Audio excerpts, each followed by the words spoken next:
नमस्कार दोस्तों, एक बार फिर से आपको आपके इस YouTube चैनल में आपका स्वागत है। अगर आपने इस चैनल के कुछ वीडियोस देखे हैं और पसंद आए हैं, तो कृपया उन्हें लाइक कर दीजिएगा और इस चैनल को सब्सक्राइब ज़रूर कर दीजिएगा ताकि समय-समय पर आपके समक्ष और भी बेहतरीन वीडियोस बनाने का हमें मौका मिलता रहे। तो दोस्तों एक फेमस जो है जजमेंट है, आज हम वो डिस्कस करने जा रहे हैं। ये माननीय दिल्ली हाई कोर्ट की काफ़ी इम्पोर्टेंट जजमेंट है और काफ़ी ज़्यादा जो सोशल नेटवर्किंग साइट्स में इन जजमेंट का काफ़ी ज़्यादा जिक्र है।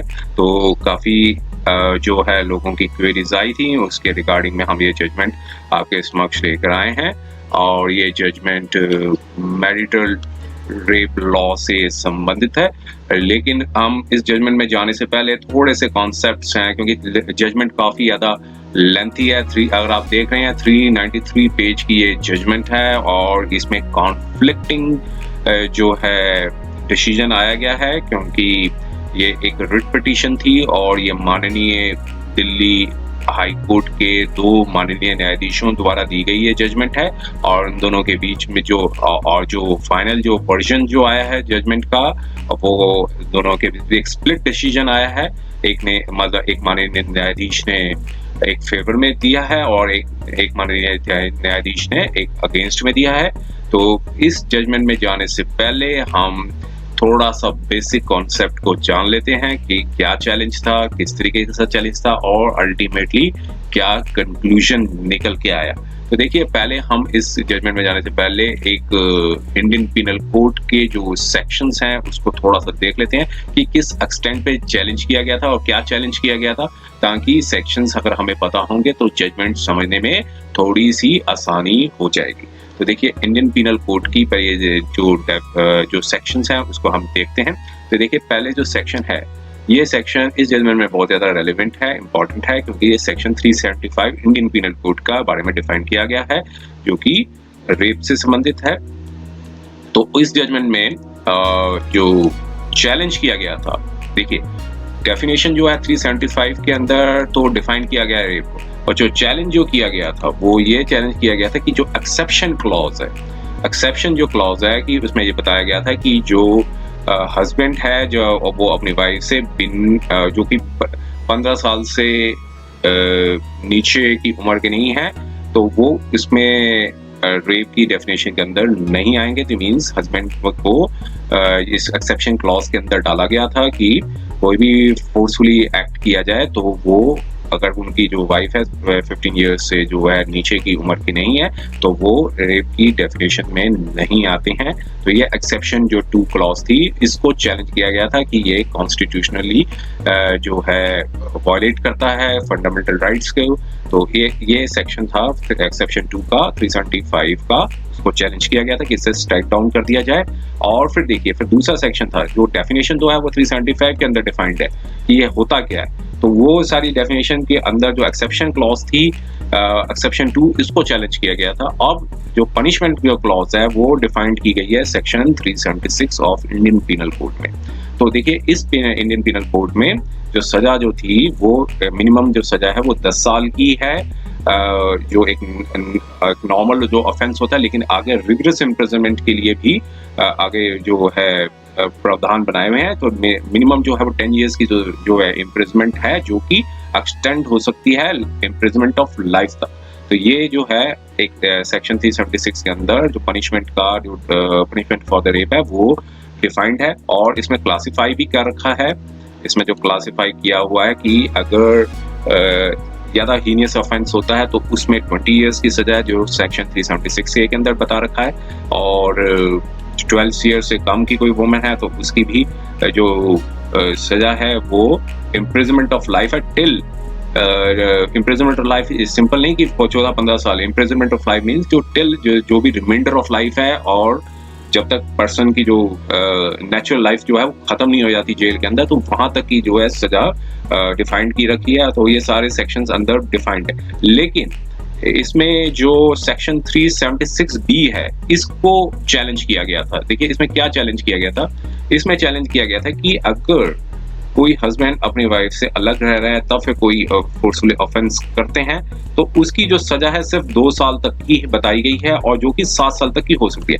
बाकी सब जितने भी सेक्शंस है उसमें 20 इयर्स की बता रखी है 376A के अंदर, 376AB के अंदर भी रिमाइंडर ऑफ लाइफ तक के लिए बता रखी है।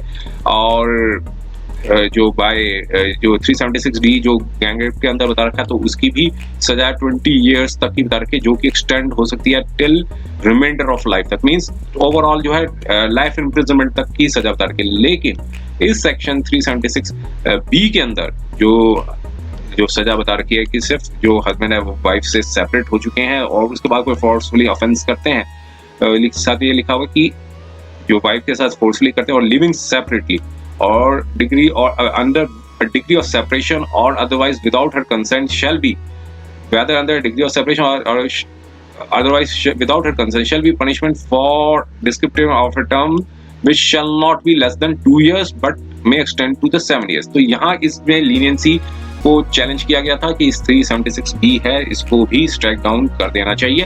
तो ये जो है रिट पिटीशन के माध्यम से चैलेंज किया गया था। तो आइए अब इस जजमेंट पे आते हैं। देखिए जजमेंट के जो ओवरऑल पेजेस हैं वो दिख रहे हैं 393 की है 3 पेजेस है। तो सारे एस्पेक्ट्स को डिस्कस करना इस वीडियो के बियॉन्ड दिस स्कोप होगा। तो हम इसके कंक्लूजन्स में जाते हैं जो माननीय न्यायाधीश ने बता रखा था, मतलब जो दिया है। तो देखिए ये 3 रिट पिटीशंस थी, 3-4 रिट पिटीशन था उसको क्लब किया गया था। एक तो सिविल रिट पिटीशन थी और दो सिविल रिट पिटीशन और एक क्रिमिनल रिट पिटीशन थी। तो सारी जो रिट पिटीशंस हैं उसको कलेक्ट किया गया था और एक जजमेंट दी गई थी और ये क्रिमिनल रिट पिटीशन थी। तो इसमें देखिए कंक्लूजन्स पे हम जाते हैं। इसमें क्या बताया गया था, कंक्लूजन पे जाते हैं क्योंकि ये पूरा इंडेक्स फॉर्म में brief history, separation of power, ये सारा इंडेक्स है। काफी कुछ स्ट्रॉन्ग जो है एनालिसिस किया गया है पूरी जजमेंट में लिखने से पहले, मतलब जो कंक्लूजन्स पे आने से पहले हम सीधा डायरेक्टली कंक्लूजन्स पे जाते हैं ताकि हमें पता चल सके हुआ क्या था इसमें और इसके बारे में थोड़ी सी इंफॉर्मेशन मिले हमें। आइए हम देखते हैं इसमें पेज नंबर 193 के अंदर हम देखेंगे तो हम इसमें लोकेट कर पाएंगे।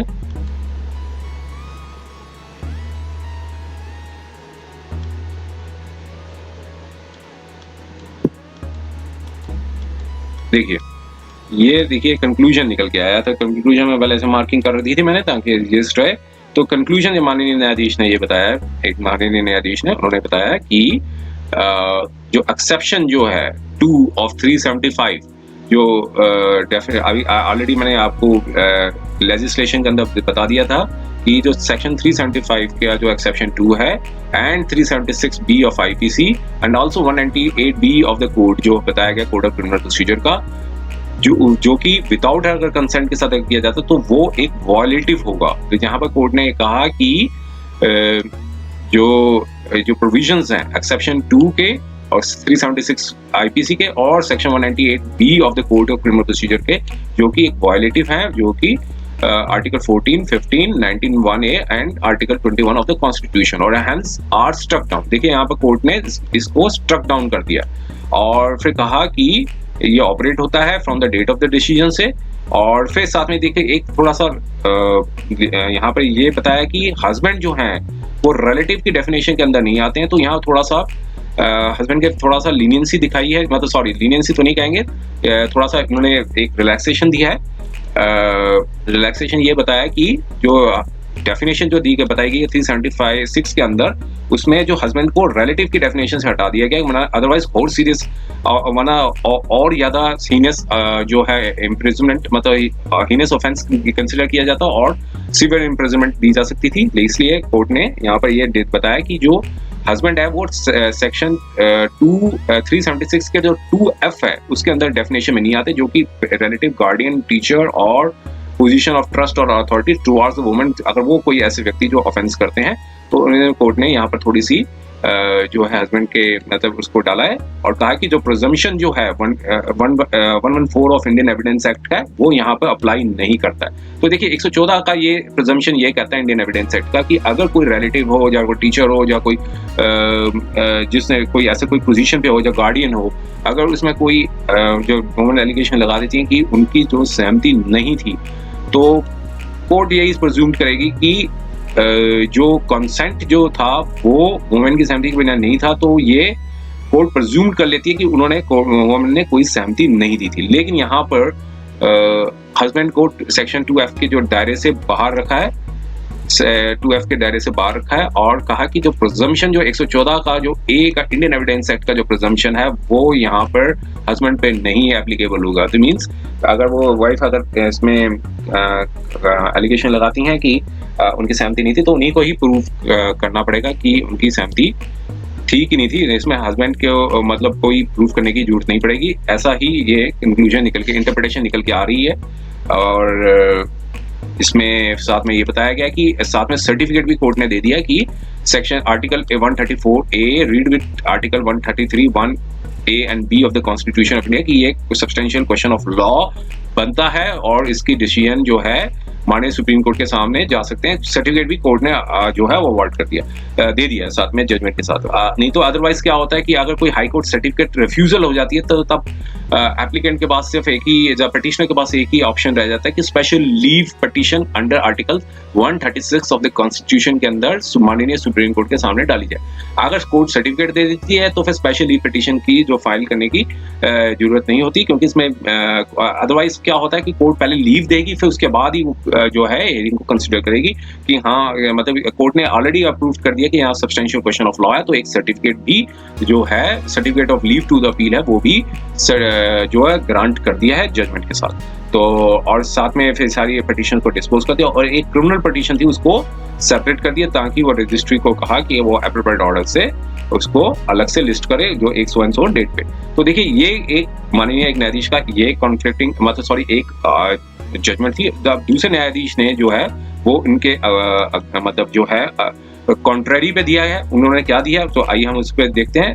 तो ये क्योंकि डबल बेंच के जो भी रिट पिटीशन होती है वो डबल बेंच जहाँ क्वेश्चन ऑफ लॉ होता है, जहाँ पे फंडामेंटल राइट से संबंधित होता है, वो डबल बेंच माननीय उच्चतम न्यायालय के समक्ष रखी जाती है अगर आर्टिकल 226 के अंदर डाली जा रही है, अगर 227 से संबंधित नहीं है आर्टिकल से। तो आइए देखिए अब इसमें क्या बताया था इन्होंने माननीय जो न्यायाधीश ने। ये भी एक 200 पेज की जजमेंट है, तो टोटल 393 पेजेस बन के आते हैं।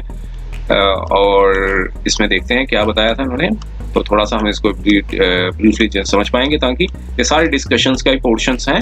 अब इन्होंने कंक्लूजन से जो है वो निकल के ये आया कि जो पिटिशनर का जो उन्होंने कोर्ट ने कहा कि ये सारा डिस्कशंस किया गया, केस लॉ को डिस्कस किया गया और फिर बाद में ये कंक्लूजन ये निकल के आया कि कंक्लूजन से पहले ये चीज निकल के आई कि जो पिटिशनर का जो केस है वो फंडामेंटली एरोनियस पोस्टुलेट पे बेसिस पे है। कोई सपोर्ट जो है वो अवेलेबल नहीं है कि स्टैचुरी और प्रेसिडेंटल कोई भी ऐसा सपोर्ट अवेलेबल नहीं है। तो जो कि नॉन कॉन्स्टिट्यूशनल जो कोई भी एक्ट करता है by the man with any woman उसको रेप कहा जाए, विद एनी वुमन की रेप कहा जाए। तो every act of the non constitutional, तो कोई सपोर्ट वगैरह जो है वो कहा कि जो पिटिशनर का केस जो है जैसे हस्बैंड से मतलब डाला गया तो क्या इसमें कोई सपोर्ट अवेलेबल नहीं मिलता है। और फिर साथ में कहा कि जो एक्सेप्शन है, जो लेजिस्लेशन के अंदर एक्सेप्शन है वो वायलेट नहीं करता है आर्टिकल 14 का, क्योंकि वो एक बेस्ड है इंटेलिजिबल डिफरेंशिया जो जिसका एक रैशनल नेक्सस है, जो मतलब जो एक्ट का जो ऑब्जेक्ट है वो उसके आधार पे ये एक इंटेलिजिबल डिफरेंशिया के बेसिस पर आधारित है और उसका रीजनेबल नेक्सस है एक ऑब्जेक्ट का जो जिसमें एक्सेप्शन, जिसमें इम्प्यूज्ड एक्सेप्शन भी कवर्ड होती है। तो कोई भी एक्ट का अगर टेस्ट को कोई भी आर्टिकल 14 को टेस्ट करना है तो उसका एक रीजनेबल नेक्सस जो है वो होना जरूरी होता है, तभी कोर्ट देखती है कि हाँ रीजनेबल नेक्सस है, जो एक्ट का जो एम एंड ऑब्जेक्टिव है उसका जो ऑब्जेक्टिव है उसके साथ नेक्सस अचीव हो रहा है, इंटेलिजिबल डिफरेंशिया के बेसिस पर आधारित है, तभी उसके अगर टेस्ट अगर फेल होता है तो फिर जो है वो पिटीशन सक्सीड नहीं होती। अगर पिटीशन सक्सीड होती है, अगर टेस्ट पास हो रहा है तो फिर कहते हैं कि ये जो एक्ट है, जो लॉ बना है वो एकदम वैलिड है और इसमें कोई कॉन्स्टिट्यूशनल इंटरफेरेंस मतलब कोर्ट की इंटरफेरेंस की जरूरत नहीं है कि ये कि ultra vires to the constitution है कि नहीं है। तो इसलिए आर्टिकल 14 को टेस्ट करने के लिए टेस्ट फॉर रीजनेबलनेस हो और इसका rational nexus object of the act के साथ बन रहा है कि नहीं बन रहा वो देखा जाता है। तो कोर्ट ने यहाँ पे भी अगेंस्ट में बोला कि मतलब जो पिटिशनर के अगेंस्ट में बोला कि ये वॉयलेट नहीं करता है क्योंकि एक इंटेलिजिबल डिफरेंशिया के बेसिस पे बना हुआ है और इसका रीजनेबल नेक्सस है ऑब्जेक्ट के साथ। तो फिर साथ में ये बताया कि जो एक्सेप्शन है वो कोई वॉयलेट नहीं करता है article 19(1)(a) of the constitution. Article 19(1)(a) तो सबको पता, हम सब जानते हैं कि एक right to the freedom of speech and expression होता है। तो उसको जो है बताया गया है कि ये कॉन्स्टिट्यूशनल का जो अगर हम देखेंगे उसमें एक्ट में ये लिखा है 19(1) जो है कॉन्स्टिट्यूशन का freedom to the speech and expression को ही कहा जाता है कि ये प्रोटेक्शन टू द राइट की freedom of speech and expression को ही कहा जाता है कि ये कोर्ट ने कहा कि ये कोई वॉयलेट नहीं करता है। और साथ में ये भी कहा कि जो इम्प्यूज एक्सेप्शन है वो भी वायलेट नहीं करता है आर्टिकल 21 को। तो जो आर्टिकल 21 जो है कॉन्स्टिट्यूशन का हम देखेंगे वो ये कहते हैं कि प्रोटेक्शन टू द लाइफ और लिबर्टी ऑफ द पर्सन। तो प्रोटेक्शन ऑफ द लाइफ और लिबर्टी ऑफ द पर्सन भी जो है कोर्ट ने कहा कि ये protection of the life and personal liberty of the person को भी जो है वो वायलेट नहीं करता है। और बाद में बताया कि जो सर्कमस्टांसेस पे ये कोर्ट जो है वो सब्स्टिट्यूट नहीं कर सकती, जो कि एक जजमेंट के द्वारा वो इसको सब्जेक्टिव वैल्यू को सब्जेक्टिव वैल्यू जजमेंट को सब्स्टिट्यूट नहीं कर सकती, जो कि डेमोक्रेटिकली इलेक्टेड लेजिस्लेचर ने जो कानून बना रखा है और प्रजातंत्र के अंदर जो एक लेजिस्लेशन बना हुआ है, जो जनता ने जिन प्रतिनिधियों को चुना है, अगर वो लॉफुली बना रहे हैं तो इसमें कोर्ट ऐसे केस में इंटरफेयर नहीं कर सकती। और कोर्ट ने ओपिनियन दिया कि कॉन्स्टिट्यूशनल वैलिडिटी और जो है पिटिशनर का जो क्लेम है कि कॉन्स्टिट्यूशनल वैलिडिटी के मतलब जो चैलेंज किया वो सस्टेन नहीं होता है इसमें। और साथ में कोर्ट ने 376 को भी कहा कि जब कोई कपल्स जो हैं सब्स्टिट्यूटिंग एंड सर्वाइविंग कपल्स हैं वो एब्सेंट होते हैं तो 376 डज नॉट प्रैक्टिसाइज कि ये बनता हो। और इसमें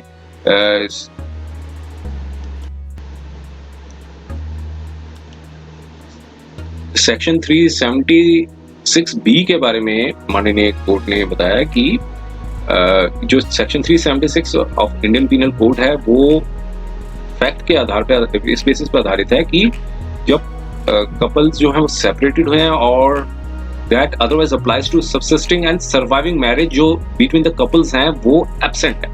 तो एक इम्पॉर्टेंट जो नोट है निकल के आता है कि 376B जो है वो कोई फोर्सफुली के नहीं बना है कि जो हस्बैंड है वो वाइफ के साथ करे कि वो एक रेप माना जाएगा। तो ये कोर्ट ने कहा कि ये एक डिस्टिंक्ट और एक डिफरेंट ऑफेंस है जो कि जो पनिशमेंट जो डिफरेंट पनिशमेंट है जो लेजिस्लेशन ने बता रखी है इस जगह कोई हस्बैंड वाइफ के साथ कमिट करता है। तो इस चीज में कोर्ट ने कहा कि अगर जो मैरिटल टाइज हैं वो बीच में खत्म हो जाएं और अगर मतलब चाहे वो शॉर्टर ही मैरिटल टाइज हो और उनके बीच में मतलब जो है डिवोर्स हो जाए तब उसमें केस में कंसेंट जो होती है उसमें कोई रीजनेबल कॉन्जुगल एक्सपेक्टेशंस नहीं होती हैं कि वाइफ के साथ करने के लिए। और फिर साथ में कोर्ट ने बताया कि ये क्वालिटेटिव डिस्टिंक्शन है बिटवीन फ्रॉम सिचुएशन कि जो एक स्ट्रेंजर्स होते हैं और जो एक हस्बैंड वाइफ के साथ होता है। तो जो साथ रह रहे हों और कोहैबिट कर रहे हों और फिर साथ में बताया कि ये इसको जो है स्ट्रेंजर्स के साथ तुलना नहीं की जा सकती है और साथ में ये उस तरह से भी नहीं किया जा सकता है कि जो हस्बैंड वाइफ जो है वो साथ रह रहे हों। तो इसलिए कोर्ट ने जो मतलब जो लेजिस्लेशन एक मिडल पाथ दोनों के बीच में मिडल पाथ जो है वो एडवाइस किया गया है। तो इसलिए जो पनिशमेंट है वो लेसर बताई गई है जो लेजिस्लेशन के अंदर। इसलिए लेजिस्लेशन ने बता रखा है कि ऐसे केसेस में किस तरह से मतलब जो ऑफेंस करते हैं हस्बैंड वाइफ अगर वो सेपरेट रह रहे हो तो उसके लिए जो पनिशमेंट है वो बता रखी है। और साथ में बताया कि जो मैरिज जो है वो सब्सिस्ट नहीं कर रही हो और कपल साथ नहीं रह रहे हो तो लेजिस्लेचर ने एक प्रिस्क्राइब जो है वो लेसर पनिशमेंट जो है ऑफेंस की बता रखी है। तो ये जो एक्सरसाइज जो है लेजिस्लेटिव का जो डिस्क्रिप्शन है जो लेजिस्लेशन ने अपने डिस्क्रिप्शन में जो किया है उसको चैलेंज करना जो है वो इसका कोई मतलब जो कोई मेंटेनेबिलिटी नहीं है, जैसे ही कोर्ट ने मतलब जो है डिसीजन में लिखा। और साथ में कहा कि जो सेक्शन 198 है वो एक सिर्फ प्रोसीजरल एस्पेक्ट है। अगर आप कोड ऑफ क्रिमिनल प्रोसीजर को देखेंगे तो इसमें ये भी बता रखा है कि कॉजनेंस ऑफ ऑफेंस क्या होता है, उसके बारे में बता रखा है कि कोर्ट तभी कॉजनेंस लेगी अगर कोई प्राइम फेशियल लगेगा केस की बनता है और कंप्लेंट जो है वो वाइफ फाइल करती है अगेंस्ट हस्बैंड के ऊपर। तो ये चीज होता है कि इसमें भी चैलेंज का कोई मेंटेनेबिलिटी नहीं है कि इसको स्ट्राइक डाउन कर दिया जाए। तो ऐसे केस में कहा कि एक्सेप्शन 2 जो है सेक्शन 375 को 376 बी का जो है और 198 का जो चैलेंज किया गया पिटिशनर का, वो फेल होता है इस केस में और पिटिशनर को डिसमिस किया जाता है विदाउट कॉज। साथ में एक चीज उन्होंने माननीय न्यायाधीश ने मतलब कोर्ट ने ये बताया कि उन्होंने भी कोर्ट ने भी सर्टिफिकेट दिया इसमें कि आप सुप्रीम कोर्ट में जाके अपील कर सकते हैं। सर्टिफिकेट जो है जैसे मतलब certificate leave to the appeal जो है माननीय सुप्रीम कोर्ट के सामने मतलब अपील करना चाहें तो वो कर सकते हैं, नहीं तो अदरवाइज एज डिस्कस्ड अर्लियर कि स्पेशल लीव पिटीशन ही मेंटेनेबल होती है अगर इनके सर्टिफिकेट अवार्ड नहीं करती है। तो आज की इस डिसीजन के बाद जो सिचुएशन थी वो पहले जैसे ही है, क्योंकि एक स्प्लिट डिसीजन आया है दोनों के मतलब जो माननीय दिल्ली न्यायालय ने एक स्प्लिट डिसीजन दिया। तो ऐसे केस में जो डिसीजन है वो मेंटेनेबल नहीं रहता है, तो इसलिए प्रोविजन जो है वो स्ट्राइक डाउन नहीं माना जाएगा। जो एग्जिस्टिंग जो लॉ है वो सेम का सेम ही रहेगा। तो उम्मीद है ये वीडियो आपको पसंद आया होगा। अगर वीडियो पसंद आया तो कृपया इसे लाइक जरूर कर दीजिएगा और इस चैनल को सब्सक्राइब जरूर कर दीजिएगा ताकि समय समय पर आपके समक्ष और भी बेहतरीन वीडियोस बनाने का मौका मिलता रहे। और अगर कोई कमेंट्स हो तो कमेंट्स जरूर पोस्ट कीजिएगा। और समय देने के लिए बहुत बहुत धन्यवाद।